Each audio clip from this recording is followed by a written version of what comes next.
নমস্কার বন্ধুরা, সকলকে আমাদের ইউটিউব চ্যানেলে স্বাগতম। সকল ইউটিউব দর্শককে আমাদের গীতা আয়ুর্বেদিকের পক্ষ থেকে অসংখ্য অসংখ্য ধন্যবাদ। আজকে আমাদের আলোচনার বিষয় হচ্ছে গ্যাস আরাম ক্যাপসুল নিয়ে। তো বন্ধুরা, একজন পণ্য বিশেষজ্ঞ হিসেবে আমাদের গাইড আপনাকে গ্যাস্ট্রিক সমস্যা এবং এর মূল কারণগুলির মধ্যে পারস্পরিক সম্পর্ক বোঝাতে সাহায্য করতে পারে। যেমন ধরুন, এখানে আমি আপনাদের 5টি পয়েন্ট বলবো, যেগুলো হলো ঐতিহ্যগত আয়ুর্বেদিক সূত্র, 2 প্রাকৃতিক উপাদান, 3 হজমের সহায়তা, 4 গুণমান এবং নিরাপত্তা, 5 ব্যবহারের সহজলভ্য। তো ঐতিহ্যগত আয়ুর্বেদিক সূত্র কি, সেই সম্পর্কে আমরা জানব।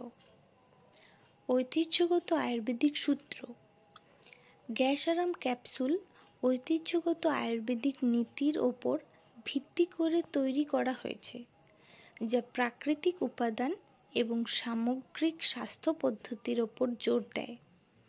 এই ঐতিহ্যগত জ্ঞান হজম সংক্রান্ত সমস্যাগুলির জন্য যারা ভেষজ প্রতিকার খুঁজছেন এমন ব্যক্তিদের সাথে অনুরণিত হতে পারে। প্রাকৃতিক উপাদান: গ্যাস আরাম ক্যাপসুলগুলিতে প্রাকৃতিক উপাদান রয়েছে, যেমন ভেষজ এবং মশলাগুলি তাদের হজম সুবিধার জন্য পরিচিত। এটি এমন ব্যক্তিদের কাছে আবেদন করতে পারে যারা কৃত্রিম ওষুধের চেয়ে প্রাকৃতিক প্রতিকার পছন্দ করেন। হজমের সহায়তা: গ্যাস আরাম ক্যাপসুলগুলি গ্যাস, ফোলাভাব, বদহজম এবং অন্যান্য হজমের অস্বস্তি থেকে মুক্তিসহ হজমের স্বাস্থ্যকে সমর্থন করার জন্য ডিজাইন করা হয়েছে। গ্যাস আরাম ক্যাপসুলগুলিতে ভেষজগুলির নির্দিষ্ট সংমিশ্রণ বিভিন্ন হজম সংক্রান্ত সমস্যাগুলির জন্য ব্যাপক সহায়তা প্রদান করতে পারে। গুণমান এবং নিরাপত্তা: গ্যাস আরাম ক্যাপসুলগুলি উচ্চমানের উপাদান এবং উৎপাদন প্রক্রিয়া ব্যবহার করে তৈরি করা যেতে পারে, যা নিরাপত্তা মান মেনে চলে। মানের নিশ্চয়তা ব্যবস্থা, যেমন বিশুদ্ধতা এবং ক্ষমতার জন্য পরীক্ষা পণ্যের কার্যকারিতা এবং নিরাপত্তা নিশ্চিত করতে সাহায্য করতে পারে। ব্যবহারের সহজলভ্য: ক্যাপসুল ফর্মটি পাউডার বা কাথ্যার মতো ঐতিহ্যবাহী ভেষজ প্রস্তুতির তুলনায় সুবিধা এবং ব্যবহারের সহজতা প্রদান করে। এটি ব্যস্ত জীবনধারার ব্যক্তিদের জন্য গ্যাস আরাম ক্যাপসুলগুলিকে আরও অ্যাক্সেসযোগ্য এবং ব্যবহারকারী বান্ধব করে তুলতে পারে। এতে রয়েছে আজওয়াইন মানে কারাম বীজ, পাচক বৈশিষ্ট্যের জন্য পরিচিত। আজওয়াইন প্রায়ই বদহজম, ফোলাভাব এবং পেট ফাঁপা দূর করতে ব্যবহৃত হয়। সাউম মানে মৌরি বীজ, মৌরি বীজ গ্যাস এবং ফোলা উপশম সহ হজম সংক্রান্ত সমস্যাগুলির জন্য ব্যবহৃত হয় এবং অ্যান্টিমাইক্রোবিয়াল বৈশিষ্ট্যও রয়েছে। জিরা বীজ, জিরা বীজ হজমে সাহায্য করে, ক্ষুধা জাগায় এবং বিশ্বাস করা হয় যে প্রদাহ বিরোধী এবং অ্যান্টিঅক্সিডেন্ট বৈশিষ্ট্য রয়েছে। বেল ফল তার পরিপাক উপকারিতার জন্য বিখ্যাত। এটি কোষ্ঠকাঠিন্য, বদহজম এবং পেটের আলসার দূর করতে সাহায্য করে। পেঁপেতে পাপেইন নামক একটি এনজাইম রয়েছে যা প্রোটিন ভেঙে হজমে সাহায্য করে। এটি ভিটামিন, বিশেষ করে ভিটামিন সি এবং ভিটামিন এ সমৃদ্ধ।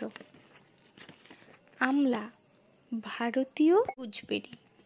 আমলা হলো ভিটামিন সি এবং অ্যান্টিঅক্সিডেন্টের সমৃদ্ধ উৎস, যা অনাক্রম্যতা, ত্বকের স্বাস্থ্য এবং হজমকে সমর্থন করে। এটি তার পুনরুজ্জীবিত বৈশিষ্ট্যগুলির জন্য ঐতিহ্যগত ওষুধে ব্যবহৃত হয়। বোহেদা বিভিটাকি নামেও পরিচিত। বোহেদা হল ত্রিফলার 3টি উপাদানের একটি জনপ্রিয় আয়ুর্বেদিক ভেষজ সূত্র। এটি রেচক, ক্ষয়কারী এবং পুনরুজ্জীবিতকারী বৈশিষ্ট্য রয়েছে বলে বিশ্বাস করা হয়। হরিতকি ত্রিফলার আরেকটি উপাদান। হরিতকি একটি শক্তিশালী ডিটক্সিফায়ার হিসেবে বিবেচিত হয়। এটি হজম, ডিটক্সিফিকেশন এবং সামগ্রিক স্বাস্থ্য সমর্থন করতে ব্যবহৃত হয়। যষ্ঠিমধু যষ্ঠিমধু তার প্রশান্তিদায়ক বৈশিষ্ট্যের জন্য পরিচিত এবং এটি কাশি, গলা ব্যথা এবং হজমের অস্বস্তি দূর করতে ব্যবহৃত হয়। এটি অ্যাড্রিনাল স্বাস্থ্যকে সমর্থন করে বলেও বিশ্বাস করা হয়। সুদ শুকনো আদা সুদ বা শুকনো আদা হজমে সাহায্য করে, বমি বমি ভাব দূর করে এবং প্রদাহ বিরোধী বৈশিষ্ট্য রয়েছে। এটি সাধারণত বিভিন্ন রোগের আয়ুর্বেদিক প্রতিকার ব্যবহৃত হয়। নিম্বু বা লেবু লেবুতে প্রচুর পরিমাণ ভিটামিন সি এবং অ্যান্টিঅক্সিডেন্ট রয়েছে, যা ইমিউন ফাংশন এবং ত্বকের স্বাস্থ্যকে সমর্থন করে। এগুলি খাবারের স্বাদ এবং অম্লতা যোগ করতেও ব্যবহৃত হয়, তবে এর কোনো পার্শ্ব প্রতিক্রিয়া জানা নেই। যেহেতু গ্যাস আরাম ক্যাপসুলগুলি প্রাকৃতিক উপাদান দিয়ে তৈরি করা হয়, তাই হজম সংক্রান্ত সমস্যাগুলির জন্য কিছু কৃত্রিম ওষুধের তুলনায় তাদের কম পরিচিত